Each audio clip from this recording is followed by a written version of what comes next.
Okay, we're rolling. All right, this is an interview at the New York State Military Museum, Saratoga Springs, New York. It is the 7th of December, 2007. Approximately 1 p.m. Interviewers are Mike Russert and Wayne Clark. Could you give me your full name and your date of birth, please? Joseph, the middle initial A, and the last name is Bucci. That's B like in boy, U-C-C-I. Okay. And I was born September 30, 1919, Where were you born? in Schenectady, New York. Okay. What was your furthest that you went to school before you entered in the service? Education? Yes, sir. I was a high school graduate. Okay. Were you drafted or did you enlist? I was drafted. Okay. Now you ended up in officer candidates. Yes, I went to officers candidate school. Now you were drafted in the Army, and did you go for basic training first? When I was drafted, we went to, I think it was Fort Dix, New Jersey. Okay. And from there, I went, my first camp was it was Fort Jackson, South Carolina.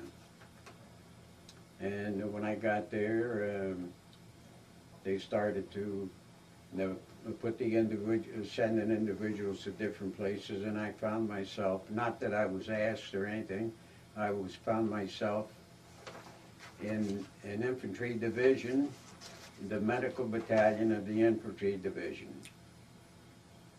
So at Fort Jackson, that's where did you receive Fort medical Jackson. training there? I received some medical training there and done some basic training there also. Okay. How long were you at Fort Jackson, approximately? Oh, God. Well, approximately. I don't know, let's say a year. A year. Okay. Now, where did you go for your officer training? Officer training, I went to Camp Barkley, Texas. Now, were you a college graduate, or did you have any college at all? No, no college, just high school graduate. Okay. Now, what was your training like there in Texas? Well, in Texas, it was mostly the administrative end of the medical department. In other words, what brought all this about was the fact that the Army was running short of doctors to furnish medical treatment, take care of the injured, and that type of thing.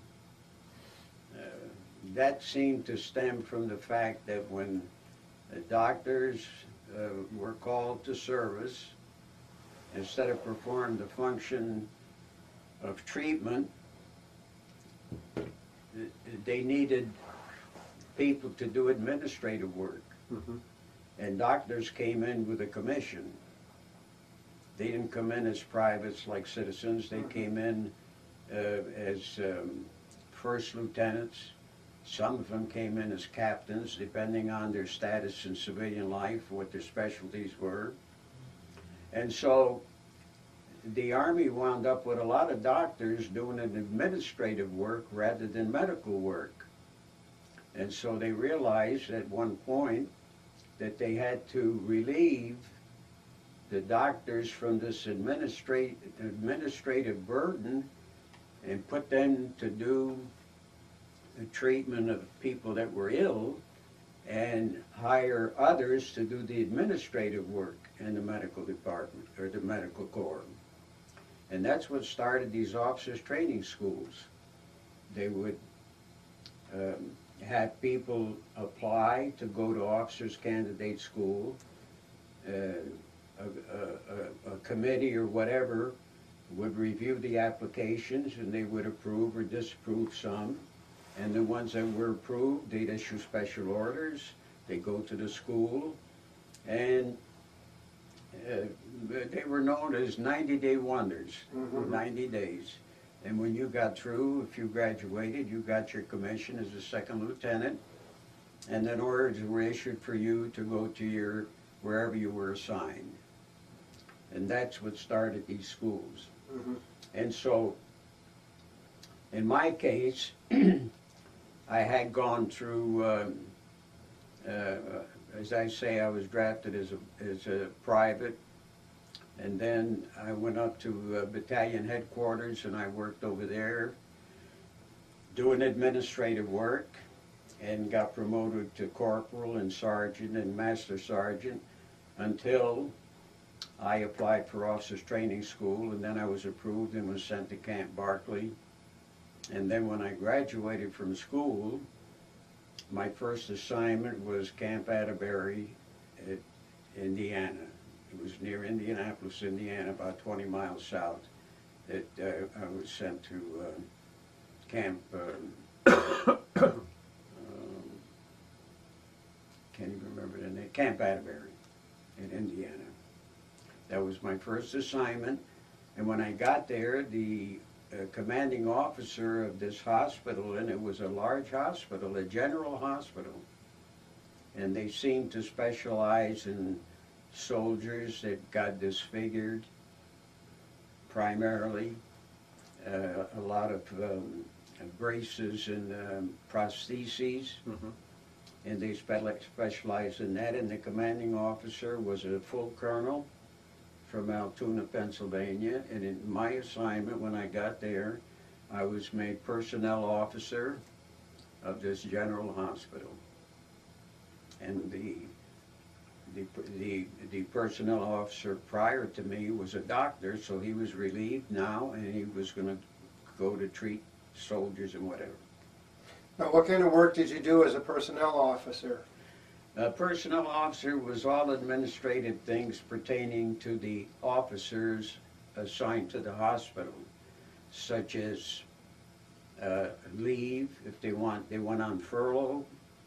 I had to record furlough time, whether or not they were going to get paid or not paid when the payrolls were made,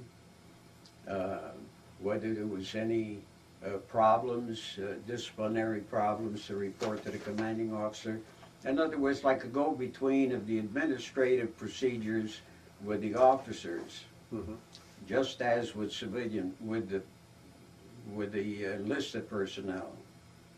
But I was dealing strictly with the officers. Now, did you have enlisted men working under you or with you? We had some, and at that time, there were a lot of civilians worked on the post at Camp Atterbury, and those people had jobs what they called civil service jobs, and they hired a lot of those people that were working at the camp because they couldn't afford to fill all the positions that had to be filled with soldiers, because then they wouldn't have enough for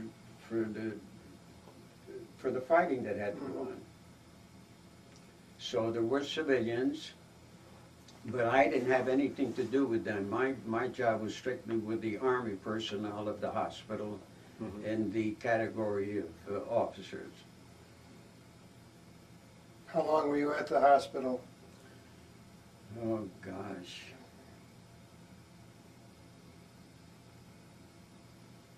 Boy, it's been so long ago, it's Okay. hard for me to remember, but I'd say a couple of years. And then the word was getting out that they were gonna, the war was over, or was winding down, that they were gonna close the hospital. And when that happened, that they were gonna close the hospital, and of course the civilian people started looking for other jobs before the hospital closed. And I worked very closely with the personnel officer of the post. Now, Camp Atterbury was known as an Army post, and there was a commanding officer of the post that had nothing to do with the hospital where I worked, but he was a commanding officer. And then there was a personnel officer there that took care of the civilian people that worked at the post headquarters and also the other places on the post.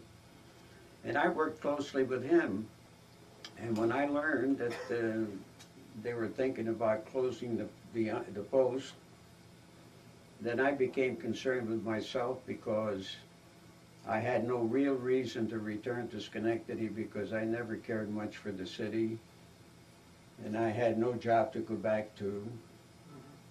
And so I says, well, what I think I'll do is I'll talk to his name was Captain, can't even think of his last name. I think it was Croc, Captain Croc. I said, I think I'll talk to him about getting a job on the post as a civilian, which was like working for the War Department. And so I talked to him, and he says, well, he says, when you get, when they close the hospital, we see what we can do. And so when they closed the hospital, I got a job at the post headquarters as a civilian, and I stayed there. Now, did you ever go overseas? Yes. I went overseas. The division I belonged to was blessed in that regard. I say blessed. It just seemed to be always first and never got engaged in anything too involved. Mm-hmm. Now, when the Battle of the Bulge happened in Europe, they were looking for reinforcements from the United States. So our division was one of the first divisions that was sent over. Now, most divisions would go on troop ships, and they would go in like in an armada of ships. And what I mean by that is that if your division was stationed at Fort Dix, let's say, and you were leaving to go to France, so you would load on the ships, and they had certain things to do and so forth that I'm not too familiar with. And then you would leave, say, at a certain hour, maybe early in the morning.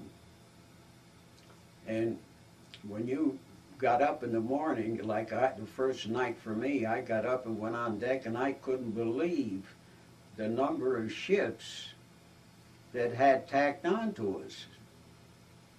There must have been about 25, 30 ships. I said, where in the world did these ships come from? Well, it was like a convoy.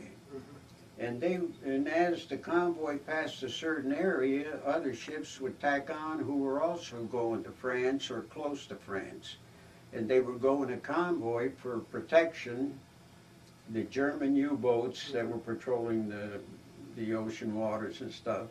And that was one of the reasons that we would do that. So most of the troops or divisions and soldiers that were going to Europe would go to France. And France had they had what they called a staging area, and I think it was near an area called Le Havre. A tremendous staging area. It was just like a plain area of land, and there were all just thousands of tents. And when you arrived there, you were assigned certain tents, and that's where you slept, and that's where you lived. And they had kitchens for food and stuff like that, but you remained in the staging area. And there were, I don't know how many soldiers in the staging area. Then as these field commanders needed replacements, or they needed something, they would contact the staging area, and the staging area, if they had to send, say, a company of troops to a certain place to relieve certain people or to give them then they would go from the staging area to wherever they had to go. So it was like a pool of soldiers there, and they would send them wherever they were needed. And so I did go to France. Now, were you involved in the Bulge? Was your division involved in the Bulge? No, we weren't involved. But we did go close to the front in one instance, and I can't recall what it was. We went close to the front. We were only there for a couple of days. There wasn't any casualties. There wasn't any big battle of any kind. And then we were relieved by another unit. I never did know who they were or why, and we went back to the staging area. Now, did you had a hospital set up there, or? No, we didn't, You didn't? because we were a infantry division. Oh, We had okay, nothing- you went in as an infantryman then? No, we were a medical battalion Mhm. attached to the infantry division. Oh, okay. You see, the Army, and I never did quite understand it fully, but briefly, the Army had like tables of organization, they Mhm. called for units. Yes. So if you looked at a table of organization for a division, you would have these little squares, like maybe you'd have division headquarters, Mhm. then a line and another square. Right. And then you would have, under the division, you would have maybe 4 companies. I mean, 4 or 5 battalions. Mhm. Then under each battalion maybe was made up of 4 or 5 companies. And then from there, maybe you had a medical battalion that was attached to this entire division. Mhm. And then the battalion would be broken down, so each company would have so many medical people from the medical battalion. Now, what did you do when you reached France then with your division? Well, when we reach France, if you're not in combat or anything, Right. you just stayed in your tent or whatever, Mhm. and maybe the company commander would call a meeting and to pass some time away and do things like that, but you really had no engagement with anything or anyone. Well, as a medical unit, did you The set up? medical unit, we had in the morning what you would call like after they took attendance, after they took, be sure that nobody skipped Right. during the night. You'd have a Then you'd formation. have like a medical call, like if you didn't feel good, Mhm. you'd go to the medical tent and have them take care of you, see. Mhm. So we did have that every morning. Mhm. Now, what, you just did you have any duties during this time? What were your, No, we didn't have any duties to speak of other than things like I just mentioned, the medical call in the mornings. If you didn't feel good, you went to the medical setup and tell them what your problem was and so forth. But there was no training or drilling or anything of that nature going on at the staging area. okay. Did you move as the front moved at all, or just stayed in the same area? Well, make a long story short, we weren't there too long, and they shipped us back to the United States. Was that before the war ended? Yeah, well, let me see. No, I think the war ended and we were one of the first divisions back. Okay. And we came back, and immediately they formed troop trains, and they put our division on the troop trains, and we went from the East Coast all the way to Camp Pendleton, California. And there they waterproofed all the vehicles, because when the division moves, they even take their vehicle, or at least our division, we took our vehicles with us. They waterproofed them, and and General MacArthur, who was in the Pacific at that time, who was the commanding general, that war was coming pretty much to a close. And in fact, we had troops near Yokohama, Japan, one division that was the Army of Occupation. I think the war was pretty much over in the Pacific. And the fact that they were there all by themselves, they wanted more troops in there to stabilize the situation. And so we were one of the first divisions that went to Japan as an Army of Occupation. And there was no war going on or nothing when we got there. It was over in the Pacific. But we did go as an Army of Occupation.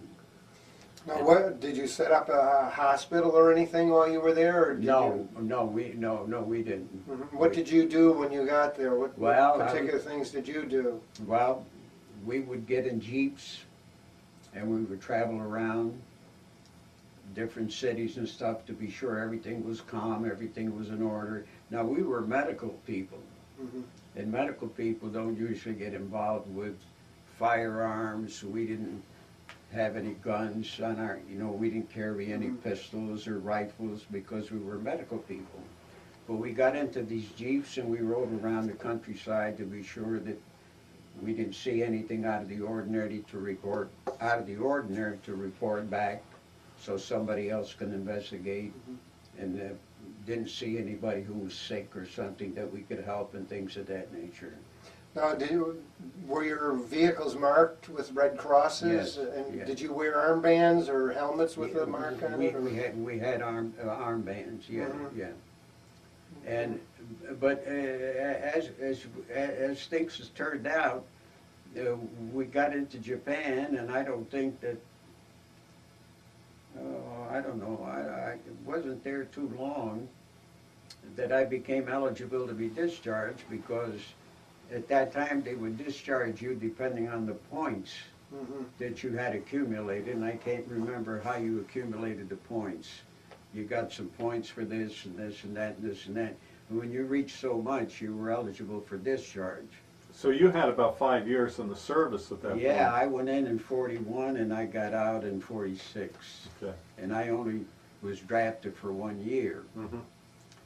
But I was drafted in April, and the following April I had my year finished. But December, they bombed Pearl Harbor, and everything went out the window. And so from 1 year draft, I was in for 5 years. I got out in 46. But to finish my story about Japan, so I was only there a couple of 3 months, and I was eligible for discharge because of the points accumulation. And so the next thing I knew, that I was came back to the States, and I got discharged from Camp Atterbury. That's where they sent me. Mhm. And I got my honorable discharge from Camp Atterbury after being there just a few months. Now, what rank were you when you were discharged? I was a captain when I got discharged. Okay. So I went from a buck private to a captain in the years that I was there. And like I say, I was fortunate because I was fortunate in one respect that I went in early.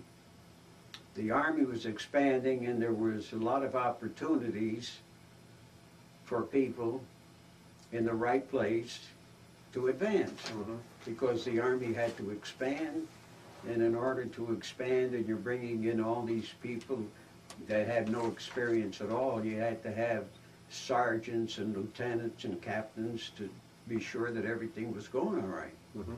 Now, did you have the option to stay in the service, or you didn't want to stay? I think there was, as I recall, I think there was some talk about that at the time that the papers were being finalized. Mhm. But I decided that I wanted to get out. I was in long enough. Okay. But I did get out as a captain in what they call the Army Medical Corps, AMC, Mhm. or the administrative part of the medical department.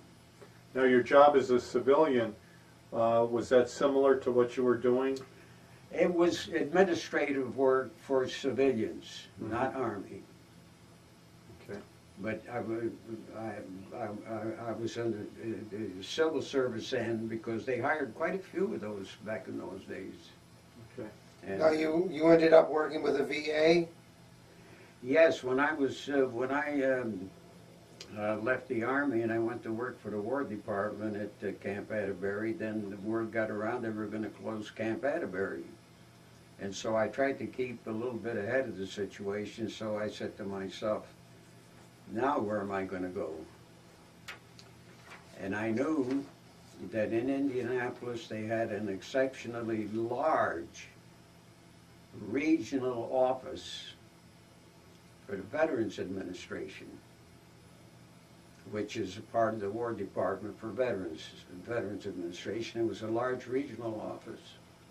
In fact, I still get correspondence from them today. They send me correspondence whenever there's something going on. They send it to me from Indianapolis.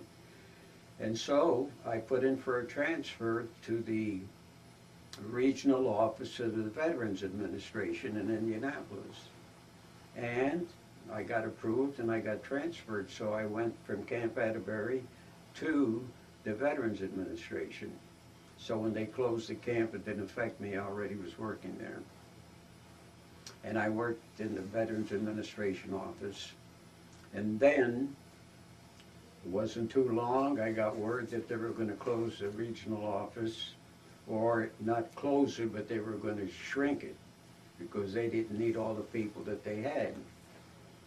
And I said to myself, now I'm new here. I was relatively one of the new workers, and I said, if they're gonna cut the workforce, I'll probably be one of the first ones to go. So I said, what am I gonna do? So I start buying the Indianapolis Star, which is the morning paper, and I started looking in the want ads, employment, and I came across first I had to decide. I said, you know, I didn't have any skills like a lawyer or a doctor, you know. And I says, what am I going to do? I said, well, I got to make a decision here. So I decided that the two best industries that I could come up with that seemed to be stable was insurance and banking. I said I either should look for a job in a big bank, because they'll always be open, or insurance, because people need insurance for automobile and homes and things of that nature. So I decided on insurance. And so I found an ad in the paper one morning.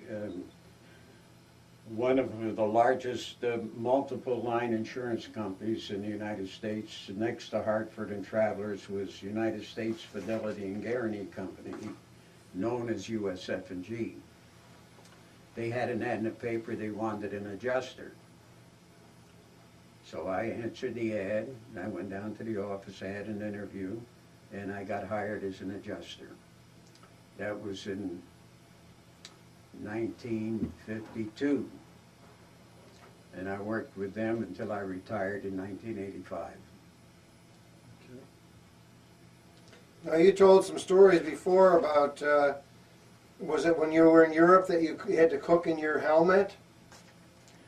Yeah, it even happened here, because when I was at Fort Jackson, every now and then, you know, they'd go on what they called bivouac. They'd go out, they'd have certain sections of the forest, and near Murfreesboro, Tennessee, and another place, I can't think of the city, which was a good area for maneuvers, like in a wooded area, maneuvers, and I went on several of those when I first got inducted into the Army.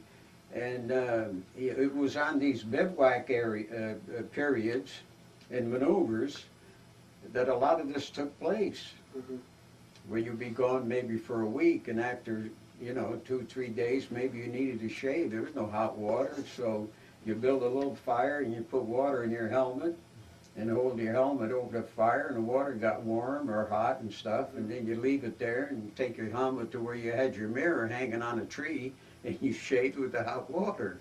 And that's what we done. Okay. After you left the service, did you ever use the GI Bill? No, I didn't use the GI Bill. And that's one of the things that we done in the Veterans Administration office when I worked for them. When I got transferred from Camp Atterbury to the VA in Indianapolis, it's one of the things we done, is that we would determine, like if a soldier wanted to go to college under the GI Bill, we would determine how much eligibility time he was entitled to. And the government would pay for that toward his time in college. And then we'd have to make out vouchers for money to be transferred and things of that nature. But that's one of the things we done under the bill. But I never used it. I never used it. Now, you went right to work, so did you never use the 5220 Club? No. Did you join any veterans organizations? No, I still get, like I say, I still get correspondence from the VA, Mhm. and they send me a lot of things that are going on and stuff like that, and they keep in Well, you touch. never joined like the American Legion or the, No, I never joined the American VFW? Legion, no. okay. Did you stay in contact with anyone that was in service with you? Two individuals in Indianapolis, and one passed away, and the other one's still alive. You stay in contact with them Yeah, still? oh yeah. In fact, I got a Christmas card ready to mail tomorrow for Oh. him. Yeah, Okay. yeah, we keep in touch. Mhm. How do you think your time in the service had an effect on your life? Well, the only thing that I can think of, the first thing is that I think I was extremely fortunate, and I thank the Lord so much, because everything seemed to fall in place for me when I was drafted. Mhm.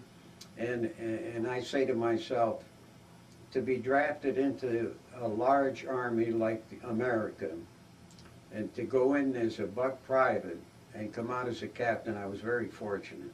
Mhm. And my assignments that I received in the hospitals and the different places have always been very effective. I don't want to say effective, but they've been,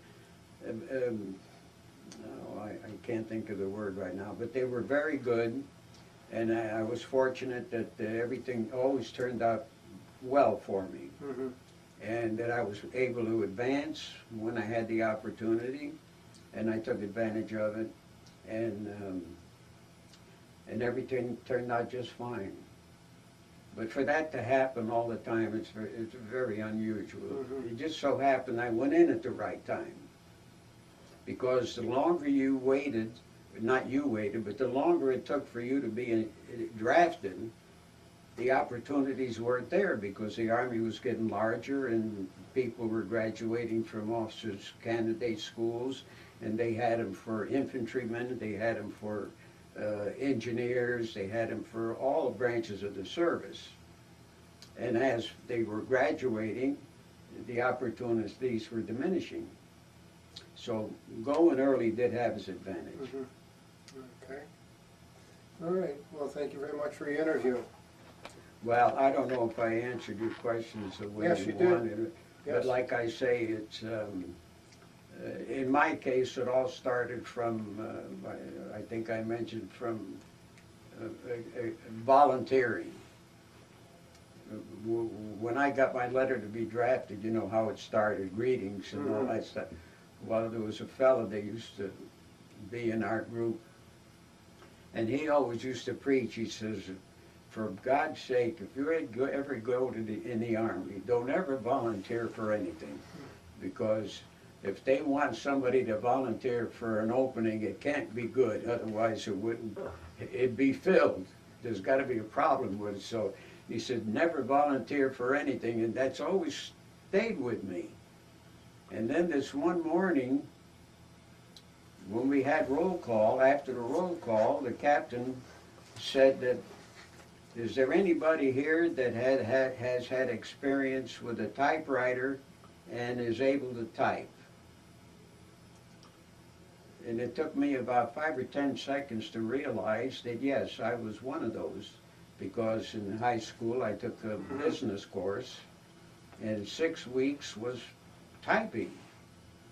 And I knew how to handle a typewriter. I wasn't a speed merchant, but I typed fairly decent, and I was fairly quick, and so when he said that, I said to myself, geez, I better not volunteer, because I remembered what that fellow said. But then I said to myself, well, this can't be too bad. I mean, a typewriter, that means it's got to be in an office someplace.